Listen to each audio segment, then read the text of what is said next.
Hello दोस्तों, राधे राधे, जय श्री कृष्णा। अब आज हम इसकी नेक्स्ट क्लास स्टार्ट कर रहे हैं। हम अभी क्या पढ़ रहे हैं? मनोविज्ञान के संप्रदाय पढ़ रहे हैं। आज हम मनोविज्ञान की जो आगे की संप्रदाय है, आज हम उनको पढ़ेंगे। हमने संरचनावाद देख लिया, प्रकार्यवाद देख लिया और मनोविश्लेषणवाद देख लिया, अ, व्यवहारवाद देख लिया।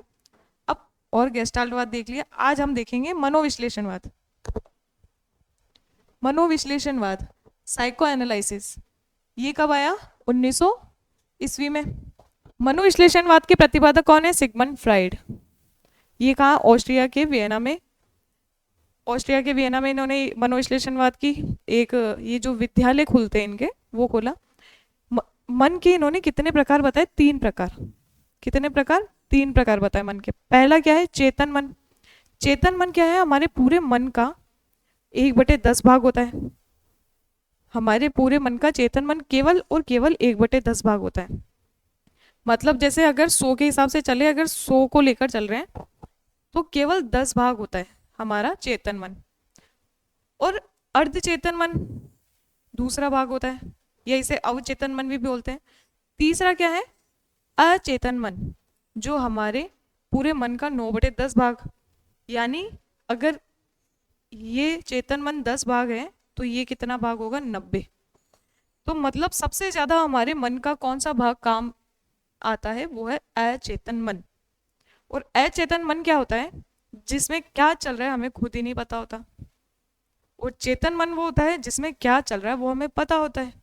तो अब ये सोचो कि आपके दिमाग में इतना बड़ा पार्ट, जो 90% पार्ट ऐसा है जिसके बारे में आपको पता ही नहीं, और आपका केवल दिमाग का केवल ये 10% पार्ट है जिसके बारे में आपको पता है।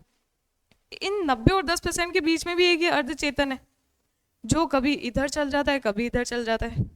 मतलब कभी हमें याद आ जाता है और कभी बिल्कुल ही दिमाग से निकल जाता है। तो वो क्या होता है? अर्धचेतन।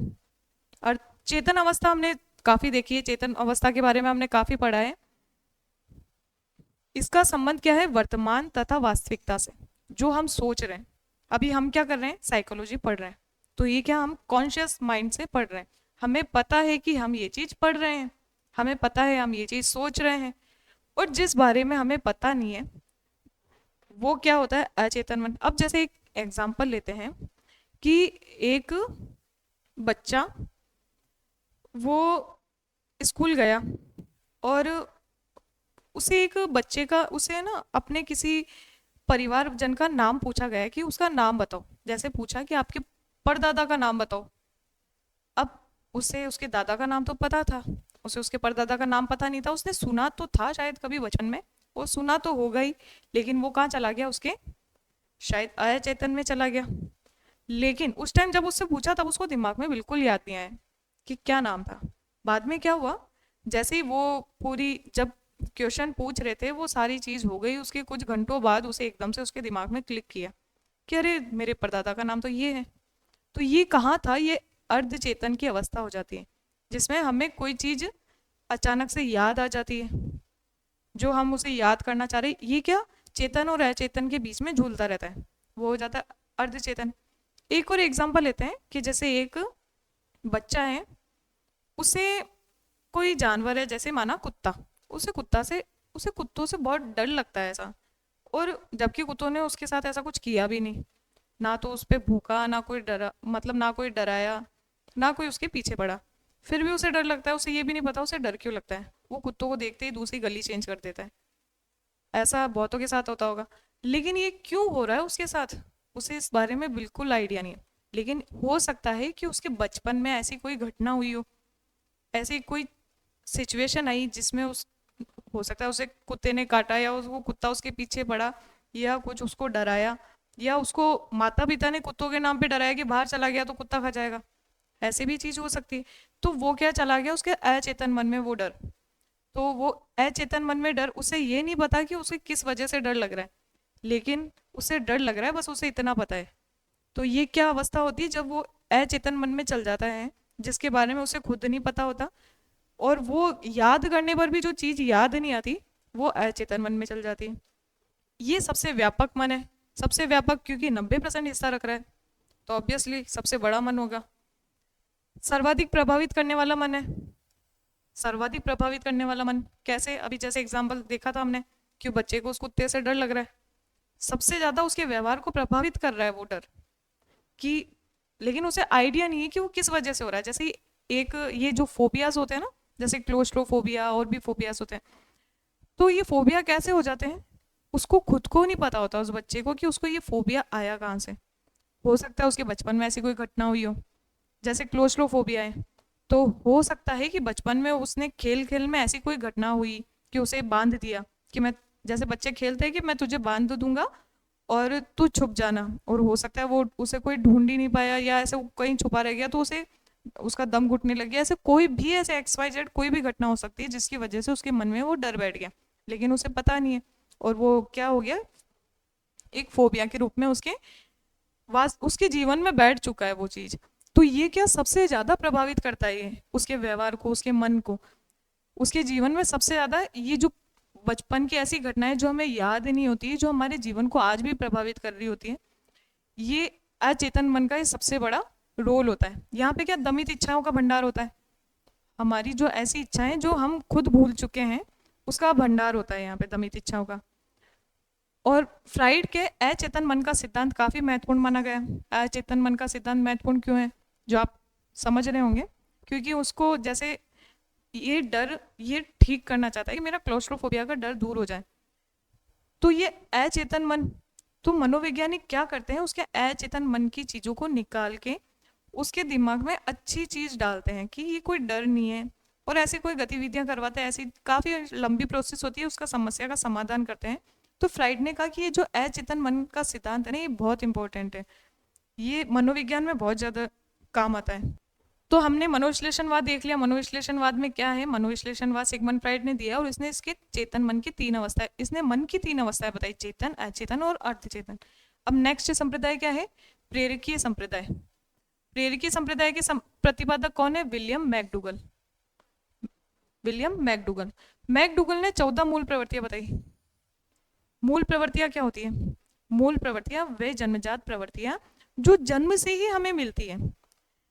देखो ऐसे जैसे समझो कि कुछ ऐसी क्रियाएं होती है जो हमें जन्म से ही पता होती है और जिसको सीखने में हमें इतनी मेहनत नहीं करनी पड़ती।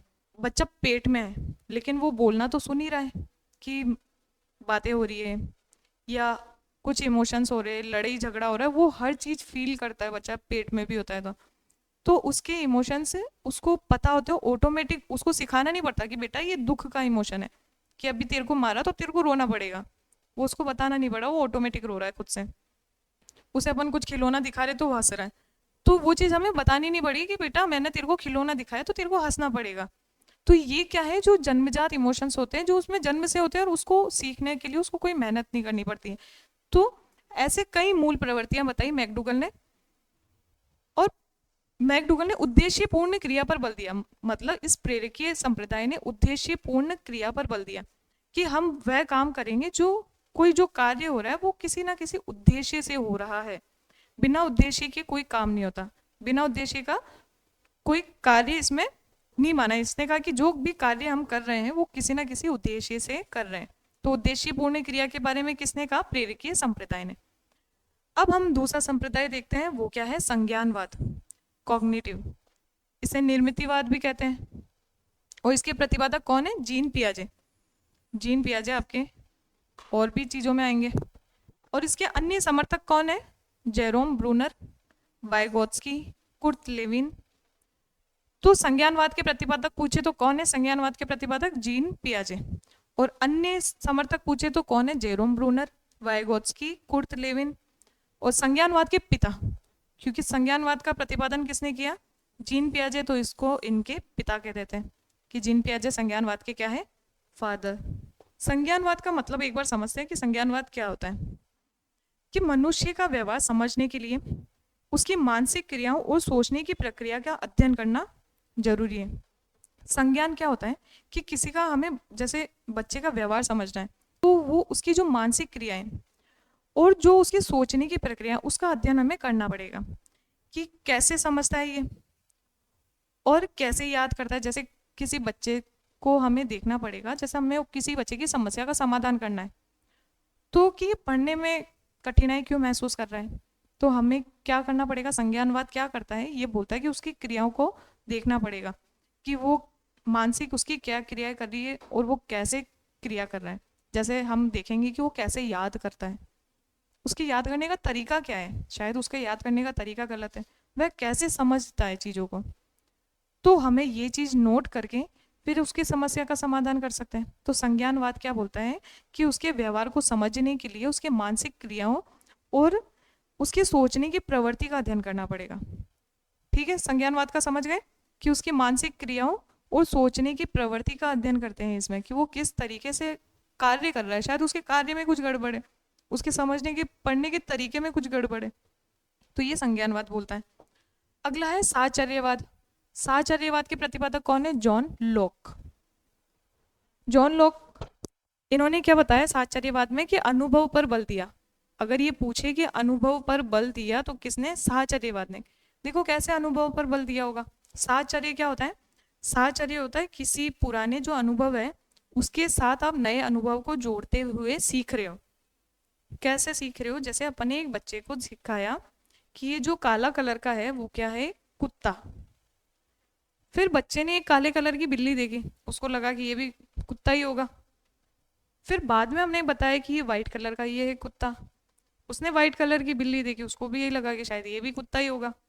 फिर बाद में उसका अंतर करना सिखाया कि भाई कुत्ता ऐसा दिखता है, बिल्ली ऐसी दिखती है, कुत्ते का व्यवहार, कुत्ते का ये जो तरीका होता है वो अलग होता है, बिल्ली का व्यवहार, बिल्ली का तरीका अलग होता है। ऐसे करके उसको उसको जो पुराने अनुभव और नए अनुभव को जोड़कर उसको सिखा रहे हैं कि ये कुत्ता है और ये बिल्ली है।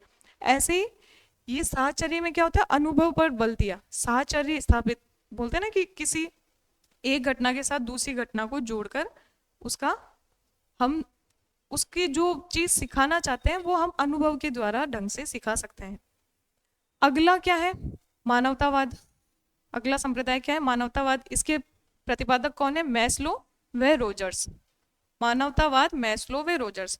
इसने किस पर बल दिया कि मानव की स्वतंत्रता, आत्मानुभूति के विकास पर बल दिया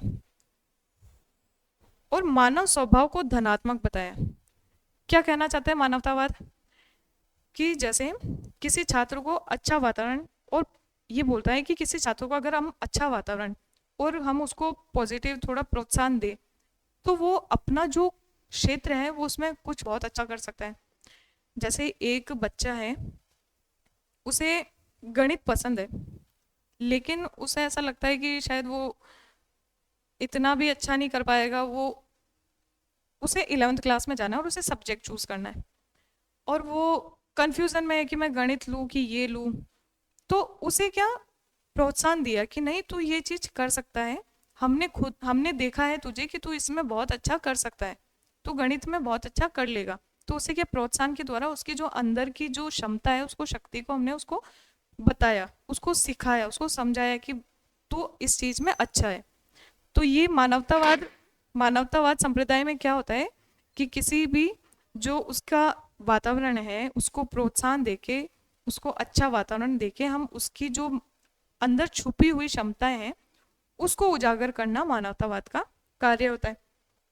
स्वतंत्रता मतलब हमने उसे खुला छोड़ दिया कि जैसे उसको बहुत सारे ऑप्शंस दिए, अब हर ऑप्शंस को तू ट्राई करके देख कि इसमें तू बेहतर कर पा रहा है कि उसमें बेहतर कर पा रहा है। उसको बिल्कुल खुला छोड़ दिया बिना किसी डर, बिना किसी रोक टोक के कि ट्राई कर, जो भी है कर।